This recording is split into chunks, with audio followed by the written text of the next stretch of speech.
Good evening and welcome to the Drive at 5 on IntellectualRadio.com/iHeartRadio station. I'm your host, Roman, and we have a good show planned for you today. But first, the forecast from our IntellectualRadio.com Weather Center today. Cloudy, high 43 degrees tonight, cloudy again, low 34 degrees tomorrow, mostly cloudy, high 40 degrees tomorrow night, mostly cloudy, with a bit of snow and rain at times, low 38 degrees. The rest of the week forecast looks like this: cloudy, with a chance of rain and snow mixed with occasional showers here and there, high 42 degrees. Thursday, snow and rain in the morning, then cloudy the rest of the day, high 35 degrees. And on Friday, clouds again. This time it will be low, high 31 degrees. The Drive at 5 is also part of the Monday Night Mogul with the Spiritual Hour at 4 p.m. Straight No Chaser with Rhea Ray Harris at 6 p.m. The Monday Night Mingle with your girl Gina at 7 p.m. Maze Says with Maze Jackson at 8 p.m. And also the Drive at 5 is also part of the fabulous Drive at 5 only on IntellectualRadio.com. Today, my guest is a former mayoral, gubernatorial candidate, and entrepreneur. Please give a Drive at 5 welcome to Doc Walls. But first, before you say anything, let me clear the air on the drive for a moment.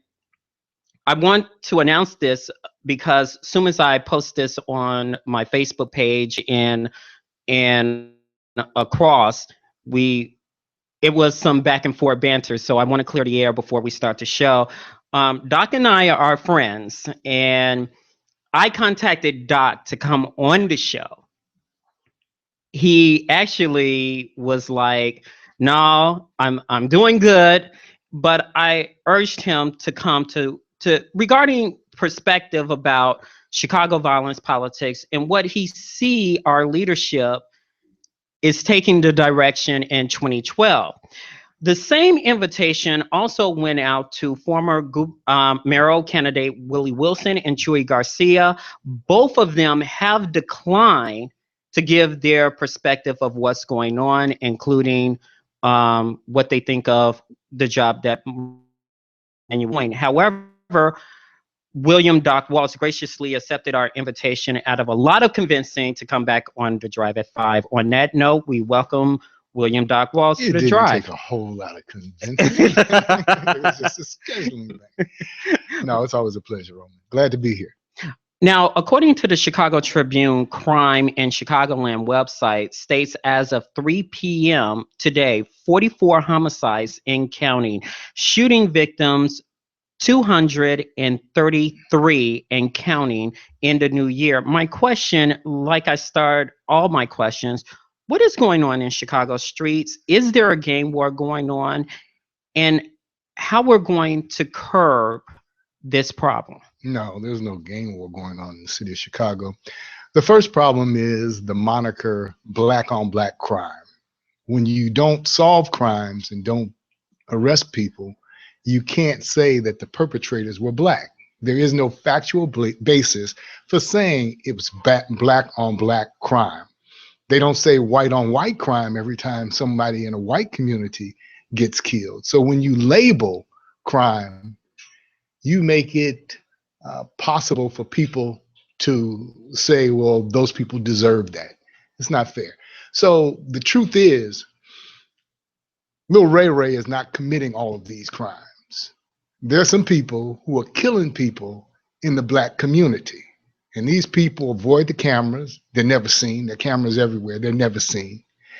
The police never arrest them. Chicago has a murder clearance rate of 24%. That means the rest of the people are going free. So you can't say that black folks are simply killing black folks when there's no proof. Until the police start arresting people, we have to have colorblind investigations. And as we start with the premise that the killers could be anybody, which is a fact, until proven otherwise. So you're saying you don't believe there is a gang problem? No, I don't believe there's a gang war in the city of Chicago. But how would you explain all these murders that's going on in certain communities? You have 5 communities in Chicago that's ticking up, and mostly are high gang, drug infested crimes. Yeah, but the type of shootings that we're experiencing are shootings where there is no confrontation, there is no beef, there is no contact between the shooter and the person. They're not in close proximity. A lot of these people being killed from a distance or shot from a distance. There's nothing up close and personal. There's no evidence. We got red light cameras, blue light cameras, speed zone cameras. They're never captured on any of those cameras. And unfortunately, I just don't believe that young black gangbangers are so smart and so able to get in the car with the guns, drive right past the police, or drive back to a crime scene with a gun and not get caught. The police stop young black men too often. So it's possible, and some of the killings are gang related, some of them are drug related, some of them are black on black crime. But usually those are the ones where the police are able to catch the perpetrators. All these other killings, the other 74%, I don't know who's doing that. The DOJ came out with their report 2 weeks ago, and they said in the report that they admitted that police officers knowingly are taking gang members and dropping them off in rival gang territories, which is causing some of the violence. What is your response to that? That's nothing new, but that's not the nature of most of the killings in Chicago. You look at the 35 shootings over this past weekend. Many of them were people, innocent people, sitting in cars, not gangbangers. So the number, but let me stop you there. Do you think that people are just purging, just doing it for the heck of it? No, I don't believe that, because they're not that sophisticated. Chicago, why? Because we're in a, has the most extensive network of cameras, and that includes business cameras, private cameras, as well as red light, blue light, speed zone cameras. They know how to analyze those images that they have. Additionally, they have face recognition. So if it were just some guy off the street killing people or getting into beef with people, there would be evidence of it somewhere, somehow. That kind of stuff just doesn't disappear. Where the shell casings, where the fingerprints on the shell casings, whoever's doing it is picking up their shell casings and moving on. I kind of disagree with you. It's okay. That's why we're here. The reason I'm disagreeing, because it is a known fact that the cameras that you see up there, the blue light cameras, they're not on. They are on. Those cameras are on. And they have images from those cameras. They can hear a gunshot and it can focus in. Then why is the response not there in certain? That's exactly what I'm explaining to you.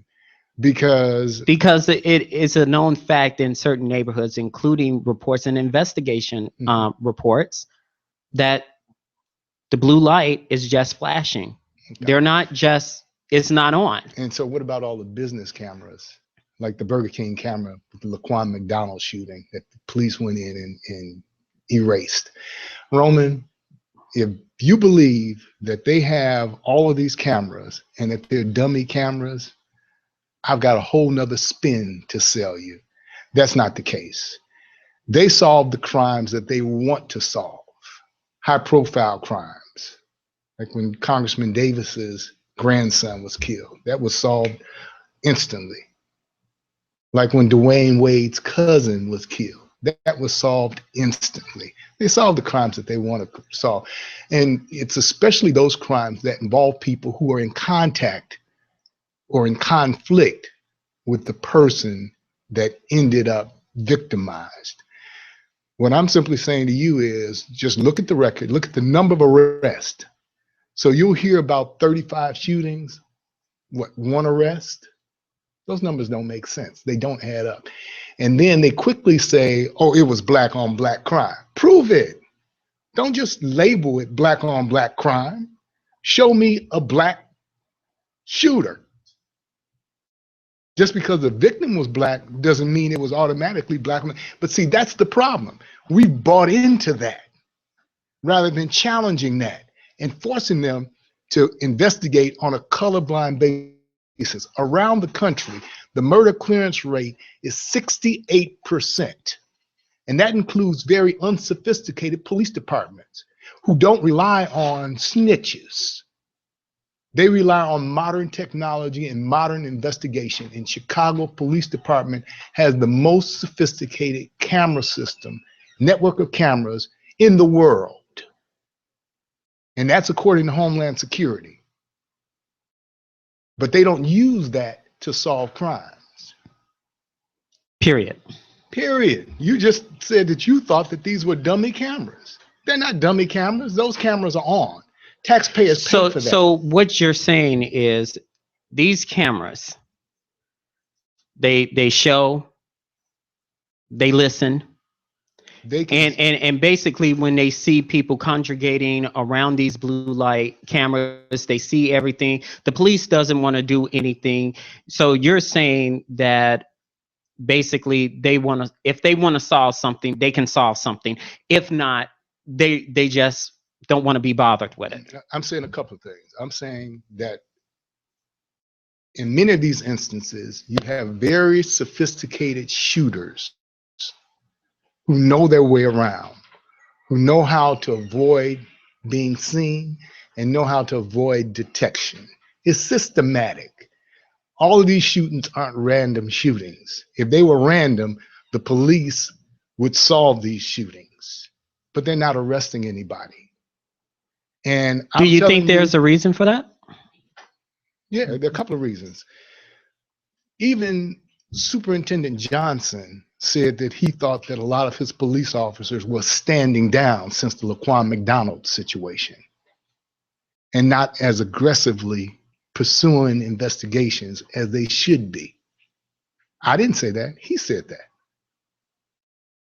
So yeah, there's no secret that a lot of police officers, and I'm not saying they're just white police officers, a lot of police officers are not as aggressive nowadays as they used to be. And you can be aggressive without abusing people's rights.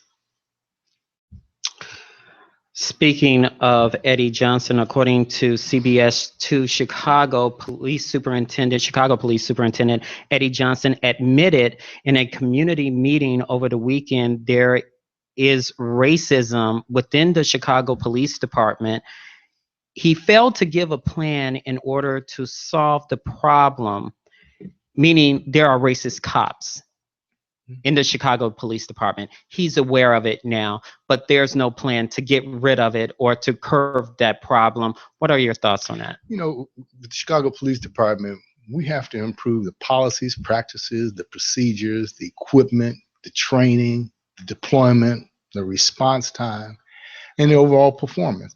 We also have to make certain that the entire police department, rank, file, and command, is proportionally reflective of the city's population, Black, white, Latino, and Asian. You have to have people who look like the people that they're policing, who understand and empathize with the people that they're policing. DOJ laid it out clearly. The Chicago Police Department is wholly deficient when it comes to the protection of people's rights.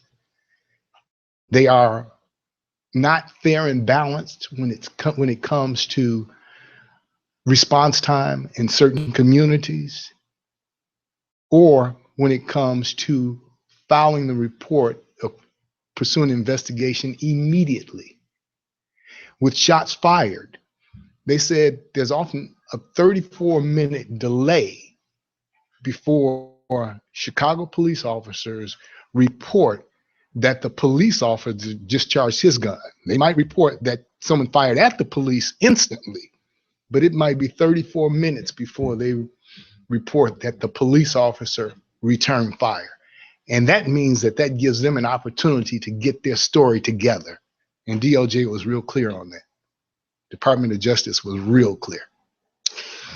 Well, let's say you're the current mayor of Chicago and you face this problem. What are your steps to curb the problem?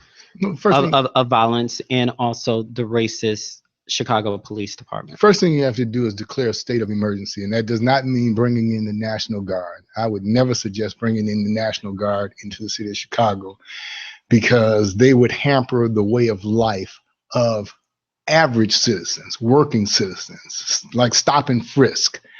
That would never work, because you always have Black folks who are one warning away from being fired or losing their accreditation at school.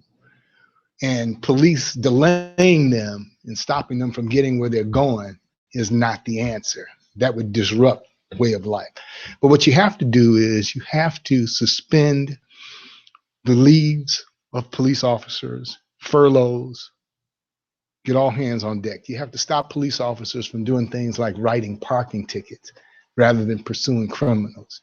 You have to make certain that the police aren't spending a lot of unnecessary time sitting in court pursuing things like parking tickets or even speeding tickets.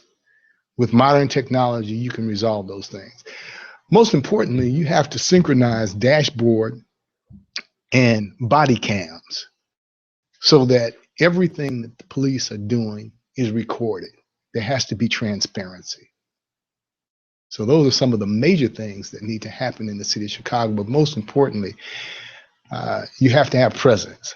So presence would mean that you have roll call in troubled areas, outdoor roll calls, so they can see the presence of police officers. You also have to activate recruits who are in training a whole lot sooner and let them begin to get personal experience. Got to bring back the beat cops so that the police officers walking the street know the people in the community and can relate to them and know who's a definite threat and who's not, so they're not so quick to kill some innocent young child.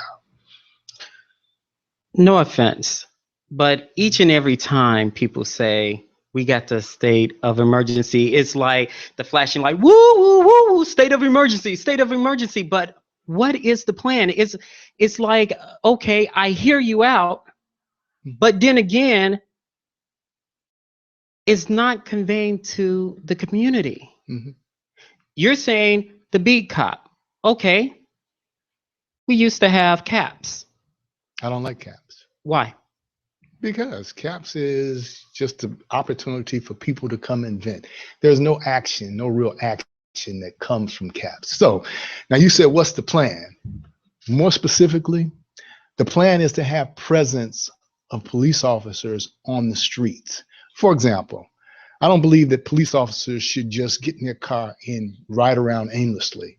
You have to protect your parks, your schools, your libraries, your financial centers, your currency exchanges, your transit routes. So in essence, you're saying Chicago Police Department is too comfortable. They're in their cars. Well, that's why I talked about deployment. No, but if you're going to be in the car situated, standing still in an area where someone is likely to be taken advantage of or victimized. So rather than just riding around aimlessly, situate a police car outside a park or near a library or near a currency exchange, especially on a Friday night when people are cashing their checks, or when the eagle is flying. Roman, policing is not rocket science. It's really not. You have to be proactive with presence, but also with respect for other people's rights. Because when you respect people's rights, they respect you and they'll develop a relationship with you. No relationship, no policing. You are not going to simply bring in 1,000 more police officers and expect that that's going to magically change the dynamic between police officers and the community. You can't police your way out of this situation. You have to have jobs, economic development. We need to bring our mental health facilities back. Rom closed 6 of the 12, particularly in areas where they were needed most, where there's limited transportation and people don't have access to alternatives. You have to make certain that we are, as a city, doing those things that are necessary to ensure the education of each and every individual child, because educated people are more likely to get employment. We have to eliminate that box, that check box on applications, so that people don't have to immediately check and let people know that they have a record, and at least get an opportunity to appear before the decision makers and plead their case. State Representative LaShawn Ford. Great guy. Worked on that issue. Mm-hmm.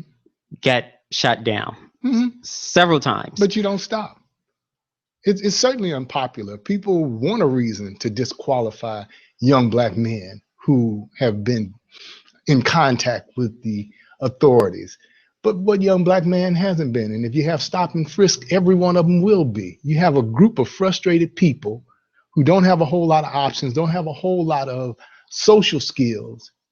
And when they begin asking them questions, they may not give the answer that the police officer wants to hear in the manner he wants to hear it. So now you have a conflict. You have egos in play. The less conflict these young Black disconnected youth have, the better. Just the less contact they have with police officers, the better. We've got a whole generation of young people who have been failed by the Chicago public school system, don't have access to proper health or nourishment.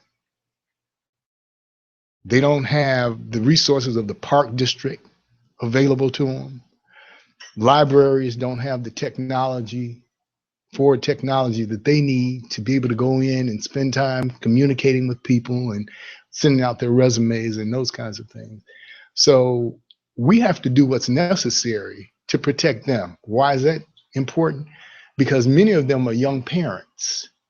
And if we fail this generation, we're also failing the next generation. I talk to a lot of people and they're saying second chance programs, second chance programs, second chance programs. My first question is, you have a lot of second chance programs that's out here. However, they get cut with the funding. Mm-hmm. How you expect them to be effective? And you're saying, hey, son needs a job. He needs this. They keep cutting. I want to make second chance programs unnecessary. So that's why I'm saying avoid a scenario that means that there's going to be more contact between young disconnected people who are not welcome in the parks, the schools, the libraries, or social agencies. Stop it before it starts so they don't get in the system. And then you don't have to give them a second chance. There are a lot of young people out here who have never had a criminal record. Let's focus on them. But they can get a job quicker if they get a criminal record versus if they're not. You're probably correct. And that's unfortunate. So my goal is, though, to make them employable and desirable. And the way you do that is by increased economic development. One of the biggest problems we have in our community are the food deserts. Grocery stores serve as anchors, particularly in mall settings. They bring people in every single day, and people then shop at the other stores that are in the same shopping area, in the same shopping mall. We have food deserts in all 22 of the Black communities in the city of Chicago. That has to be resolved for several reasons. Because mothers are going into gas stations with their link cards and shopping like they're shopping at Jewel, buying unwholesome food and feeding it to their children out of necessity because they can't afford the bus fare to ride 5 miles to get to a grocery store and back. So we have to resolve the food desert issue, and it's easy to do. We just have to concentrate funds that would otherwise be used for elective projects. Like we built the Maggie Daley Park downtown. We could have used that money, that same money, to build 20 big box grocery stores in the city of Chicago. TIF money. Tax increment financing. With the TIF, and I'm glad you brought that up, with the TIF funding, each and every neighborhood have some type of TIF or SPIF. Mhm. When you look at what's going on with the TIF money, the alderman is bargaining and giving some of that money to the mayor. As mayor, put your mayoral hat on here, it's under the discretion of the alderman how they want to use the TIF. If they want to give it to an outside organization, they can give it to it. Do you think it's time for us to change the rules with the TIFs? The first thing you have to do is get rid of portability. Portability allows the transfer of TIF funds from one TIF district to a neighboring TIF district. And what they typically do is they transfer it and then transfer it again and transfer it again until it gets downtown. They use TIF money, for example, to refurbish what was Sears Tower but is now Willis Tower. That is not the economic development in a blighted area. TIF money should be used to develop jobs and opportunity in blighted areas. But the people have to understand that, and they have to hold their elected representatives, their aldermen, accountable. Why politicians, city officials, state and local government blaming the communities for the violence? However, according to WGN News, there are plenty of mentoring programs, after school programs, as well as safe havens that are out there, but they get shut down. They shut their doors because city and state cut their funding. And that is part of the reason why children are outside, don't have nowhere to go. And some say causing the violence. What are your thoughts about the blame game? Well, yeah, you have to stop playing the blame game. As a matter of fact, back in the day, the Office of Employment and Training. And the Mayor's Office of Employment and Training made certain that the people who were administering those programs understood financing, that they understood the application processes, that they understood what the goals and objectives and the outcomes were. That's not the case nowadays. Nowadays, they'll give an organization, a startup organization, funds for a purpose that made no sense from the get-go. So until we understand that those monies are not just play money, but those monies are intended to save lives, we're not going to be successful. It starts with Chicago Public Schools, though. Chicago Public Schools has a school to prison pipeline. Force out young black boys, because many of the teachers are white and new to the education system and stand the aggression or perceived aggression of young black men. So they quickly put them on a fast track for elimination. If they're eliminated from the school system, they don't have day-to-day occupation. They don't have anything to do. So they end up hanging out. And everybody knows that the idle mind is the playground for the devil. And the influences that you have in the street begin to overwhelm the family influences. So one, we have to make certain that educational opportunity is fair and across the board for all of these young people. We have to make certain that we are particularly sensitive to developing programs to keep them in school, rather than developing social programs to deal with them after they're kicked out of school. And that's the nature of most of your social programs. What do you do for them after they're eliminated from the school system? When you was running for mayor, you basically said at a Tribune editorial board, along with Chuy Garcia and Willie Wilson, the mayor does not have a plan to curb the violence. Mm-hmm. Chuy Garcia basically said during a debate, you're not the king of Chicago. Still to this day, do you believe he has a plan? And do you believe he's king of Chicago? No, Rahm Emanuel does not have a plan to curb the violence in the city of Chicago, and he's really not concerned with it. Why do you think he's not No, concerned? because Rahm can't count on the black vote to elect him. As a matter of fact, he anticipates that the collective black vote will oppose him in the next election. So Rahm's goal is to push as many black folks out of the city of Chicago as he possibly can. He's done that through his Chicago Housing Authority initiatives.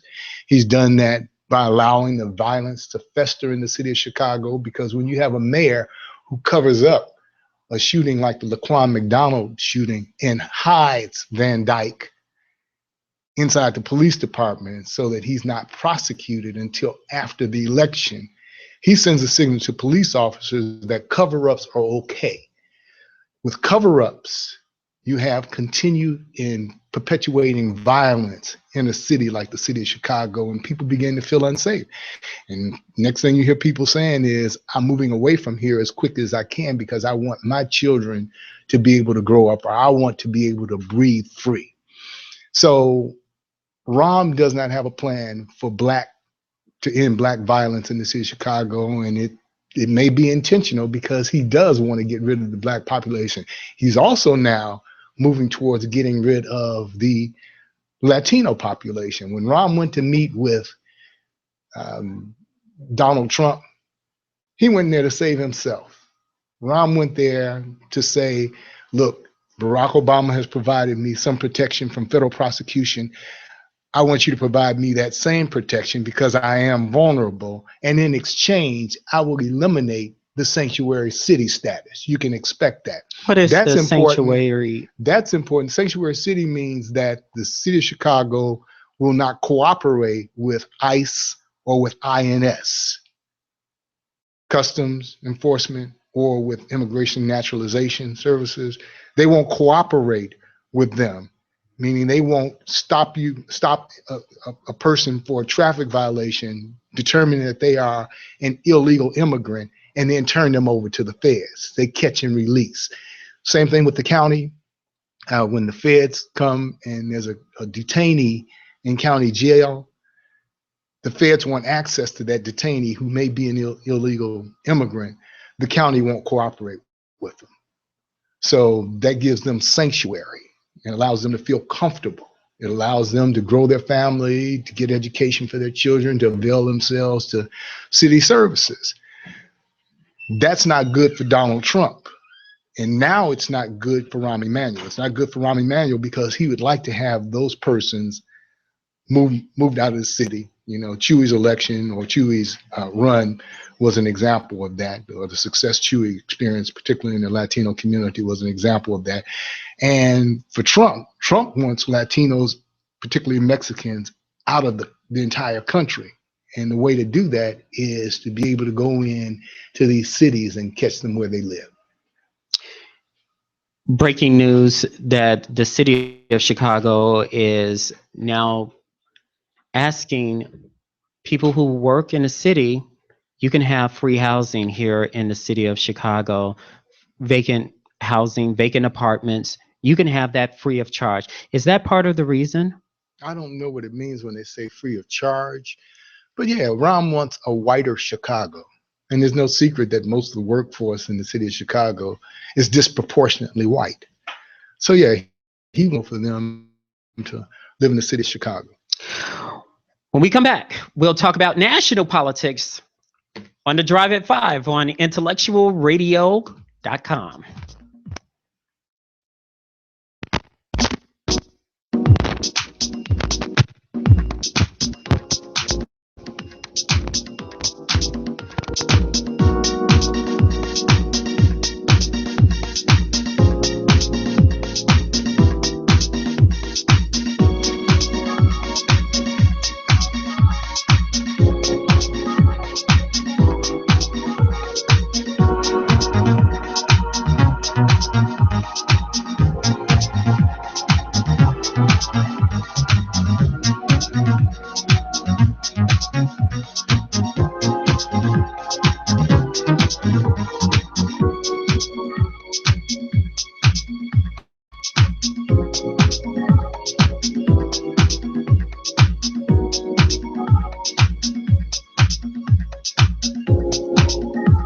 And we're back on the Drive at 5 on IntellectualRadio.com/iHeartRadio station. To my left, my guest is gubernatorial candidate, former mayoral candidate, Doc Walls, an entrepreneur as well.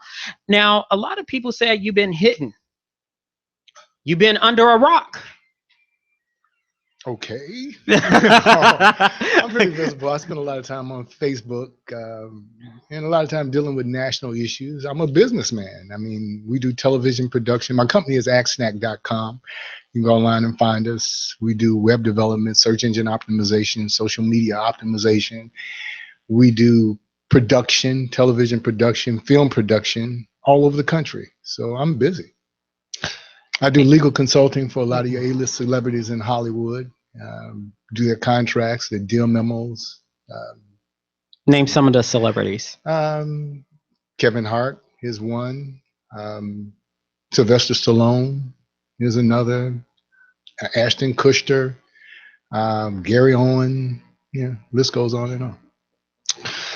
You talk about national politics. You were involved in the national politics. You campaigned for Hillary Rodham Clinton, Madam Secretary. Please explain to our listening audience on IntellectualRadio.com/iHeartRadio station what happened during the presidential election regarding the people, how they feel regarding the election, and they feel like this election was stolen from them. Mm-hmm.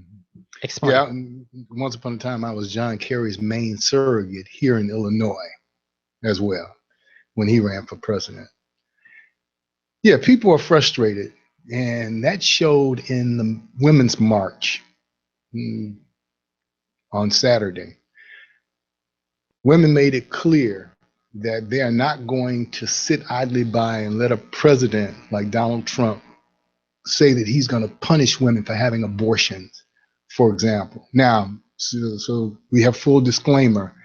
Although I totally support Roe v. Wade and I recognize it as the law of the land and I would never do anything to try to repeal it, I don't personally believe in abortion. I believe in a woman's right to choose and would never interrupt a woman's right to choose.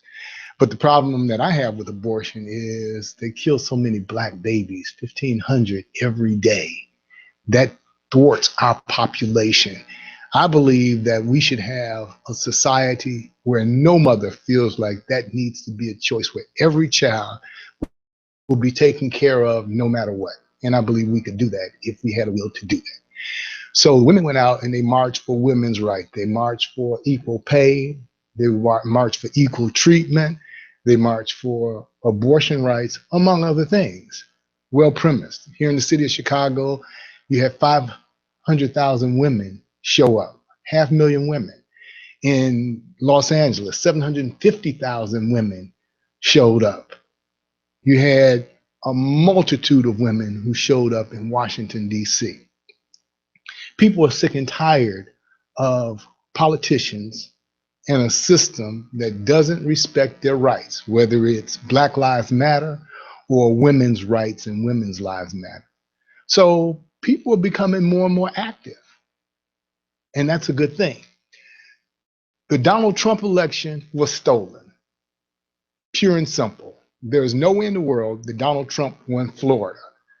Looking at Florida prior to Election Day, based upon the numbers that had come in during early voting, it was determined by experts that it was impossible for Donald Trump to win Florida. Donald Trump wins Florida anyway. Donald Trump did extremely well in those areas where you have ballot boxes, voting booths that don't have a paper trail. It was proven that Russia hacked into 20 states' electoral records. Now, exactly how they manipulated the information, I don't know. But Donald Trump did not win that election outright. So he's an illegitimate president. And anybody that thinks that I'm wrong can challenge me on it. And I can tell you a number of ways why he is an illegitimate president. It starts with the fact that he's treasonous. He asked Russia to go in and hack into Hillary's emails. He encouraged them to go and find official records and manipulate those records. That's treasonous at best. That is aiding and abetting an enemy of the United States of America and encouraging them to do something that's detrimental to the welfare of our democracy. So why the feds are not charging him with treason? Why our elected officials is letting them do whatever in the hell he wants to do? Well, elected officials wholesale aren't letting them do it. You had over 50 democratically elected Congress people who boycotted his election or his inauguration. That's a huge statement. That's not the norm. You had riots in the streets. You didn't have riots in the streets when Barack Obama was elected, or even when George Bush was elected. These are unusual times, and people are reacting to the Donald Trump culture. And the reason is because Donald Trump gives the mainstream stage to racists. Steve O'Bannon is the voice of white supremacy and racism in America. And Donald Trump put him in charge of the West Wing. They hide him. You don't hear anything about him nowadays, but he's actively involved. So Donald Trump in and of himself is not the major threat. The major threat is the people that Donald Trump empowers. And many of these are people who are influencers in your community. They've now been impaneled and emboldened to begin to deny things like access to capital, access to jobs. And they're real specific about their goals and their objectives. These are the same people who would call Michelle Obama a monkey. They're unashamed. If you go on Breitbart, they're real clear about what their objective is. So anybody that falls asleep on them is asking for doom and gloom. So it's not fear. It's awareness. It's education. You have to know who your enemy is and what your enemy's objective is. Donald Trump made it clear. He doesn't mean us any good. People say, but wait a minute. He took pictures with Jesse Jackson and he took pictures with Muhammad Ali. Which Donald Trump you talking about? The Republican, I hate Negroes, put a C on their applications, or let's kill the young guys who were part of Central Park 5. Let's kill those young guys even though it was found that they didn't do it. Or you're talking about the Donald Trump who then tried to trick people and act like he was a Democrat and said real nice things about Hillary Clinton. Or you're talking about the Donald Trump that had the birther movement, who challenged Barack Obama's citizenship and whether or not he was a natural born citizen in the United States of America. There's a lot of Donald Trumps out here and all of them stink. People describe Donald Trump's inaugural speech as dark, scary, and plagiarism because he has stolen a couple of quotes from the Batman movie Dark Knight, as well as the animation movie called The Bees. What are your thoughts about that? Nobody hasn't mentioned the plagiarism of his inaugural address. Mm-hmm. Your thoughts on that, because they were all on it when his wife Michelle Obama. Right. Here's the thing. I purposefully did not listen to his speech. I did not watch his inauguration. I wouldn't give him the satisfaction of saying that I was among those people who watched his inauguration. You know, the National Park Service was forced to shut down their Twitter because they were retweeting pictures of Barack Obama's 2008 inauguration versus Trump's 2017 inauguration. And it was real clear that Barack Obama had a robust crowd, and you couldn't even call what Trump had a crowd. You can call it a gathering. They could have had that in the phone booth. So they forced them to shut that down. But now Donald Trump's press secretary today was saying that, well, we said he had more viewers. He might not have had as many people there, but people were tuned in through Facebook and Twitter and YouTube and other platforms. They were watching on CNN. So we had more numbers than anybody. You know, numbers are really important to Donald Trump. So my boycott was, I'm not going to be amongst your numbers. Now, I don't believe that they had that many people, and just because people watched doesn't mean they supported them. Getting back to local issues and federal issues, Donald Trump offered federal assistance. You mentioned earlier he had a meeting with Rahm Emanuel to help curb the violence in Chicago. He made a stern warning to gang members. It needs to stop, and it needs to stop now. Do you think he is serious about curbing the violence in No. Chicago? No, because if you're serious about curbing the violence in Chicago, you would find out which of the racist organizations, white nationalist organizations, are killing black folks in Chicago. That's some black ops killing. That ain't just black people losing their minds in the city of Chicago. We don't have enough guns, don't have enough bullets. We don't have enough ability to avoid detection. I just wanted to repeat that just in case people didn't hear it. I'm not sold on this black on black crime thing. Prove it. That's all I say. If what you're saying is true, let the facts speak for themselves. But there's no facts. It started. There are no facts. It started with it being drug related. Every crime in our community had to be drug related, which meant that they were looking at young black folks who looked like they were real hip, and then it became black on black crime, and that meant that they were looking at anybody who was black as a suspect. We have to stop letting them label us. It's not fair. They don't say white on white crime. They don't say every crime that happens in the white community is drug related. We need equal treatment. We pay our taxes just like everybody else. We pay taxes. We expect that every investigation will be a colorblind investigation without preconceptions and pre-notions. Let's start with the concept that somebody was killed or somebody was shot. Let's go and get the evidence and look for the shooter. You know, you had the Beltway shootings. You had Muhammad, who had put this caprice together, and he was shooting people out of the back, and everybody was afraid for their lives. Well, they could never catch him because, in fact, the police had stopped Muhammad and Malvo and let them go because racial profiles or the FBI profilers told them to look for two white men in a white van. And here was two black men in a blue Caprice. So they let them go. So when you start with preconceived notions, you ignore possible killers. And all I'm saying is hit the reset button.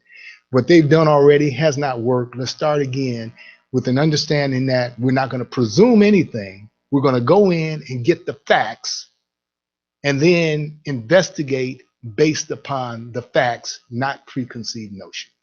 Let's talk about the facts now, shall we? Mm-hmm. Okay. People are very upset at comedian Steve Harvey because he met with Donald Trump regarding Chicago violence. Some people said, you of all people haven't met with one single alderman, not even the mayor of Chicago, but you're meeting with Donald Trump. You said this is normal Steve Harvey. You have strong ties with Steve Harvey. As you said, you deal with entertainment. Your opinion, and can you give us a couple of stories about Mr. Harvey? And you said, and can I mention this on air? You guys don't see eye to eye with each other because you said Steve Harvey is not funny. Yeah, totally wasn't funny. Okay, yeah. Could you go into that? No, Steve and I go way back. I used to manage a comedian, God rest his soul, James Hanna. James Hanna was known for Yo A is ghetto. If you don't know your ghetto, he described ways that you would know that you were ghetto.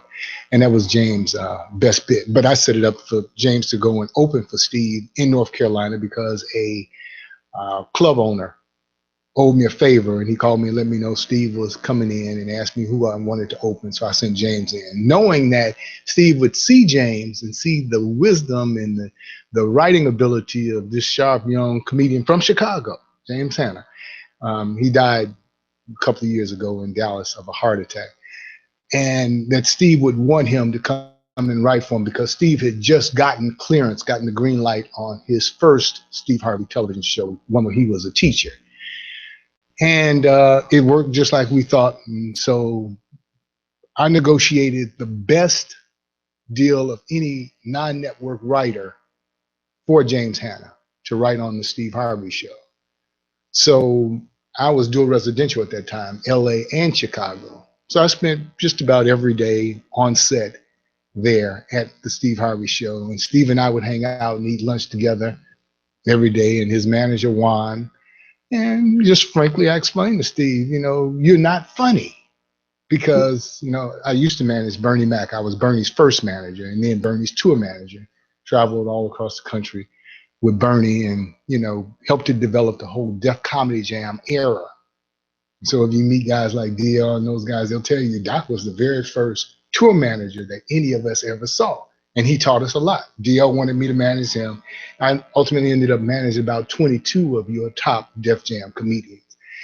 So I had a real understanding of what funny was. And Steve had done shows with us and he would get booed at a lot of them, even in his hometown, Cleveland. So everybody's thing is not stand-up comedy. So that's what I was trying to explain to Steve. You have other assets and other attributes, but stand-up comedy is not yours. So he obviously took exception to me telling him that he wasn't funny. And since that time, we've had a lot of back and forth. I used to have comedy clubs, LA, Detroit, Cleveland, and Houston. And I used to take the stage and I would break the ice at most performances. So I was known for comedy as well. And so there was a agency in LA that was opening up a new comedy club near Venice Beach. And Steve was going to host that. Well, the very first show that they were having, the very first week, Steve couldn't get there for, I think, like 2 hours.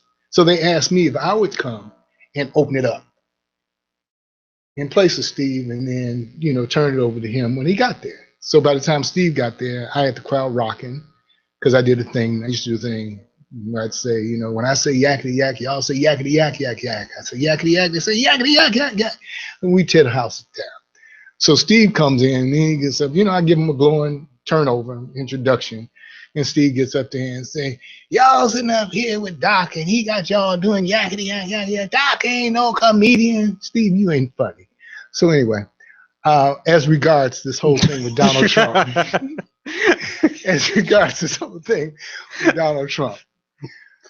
Steve went in and first of all, he should have never gone in to meet with Donald Trump.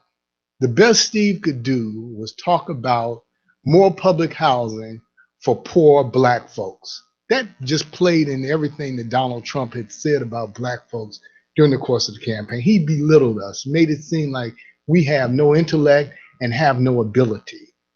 And Steve played into that. So what Donald Trump did was say, oh, that's all you're interested in? You didn't come to talk to me about access to capital and loans for Black people and business development and contract set-asides or things that really matter. Let me put you in touch with, the only Black cabinet member we have, Dr. Ben Carson, and let you all talk about public housing. He didn't call up his labor secretary or the Treasury Secretary or anybody that could really make a difference in the lives of people who aspire to do more in America, be they Black, white, Latino, or Asian. But he relegated us to a conversation. Steve relegated us to a conversation about public housing. So he set us back. Now we have to climb out of that hole. I'm getting a hard rap sign here. So we got to, tell the good part first and then the last part later. Yeah. Thanks a lot, Doc. How people can get access to you very quickly? You can always find me on Facebook. Okay. Thanks, Doc. That's going to do it for us. Thanks for Earl Winfrey, our executive producer. Wanda sitting behind the scenes. Rhea Ray Harris as well. Rhea Ray Harris is back live with Straight No Chasers coming up in a matter of moments.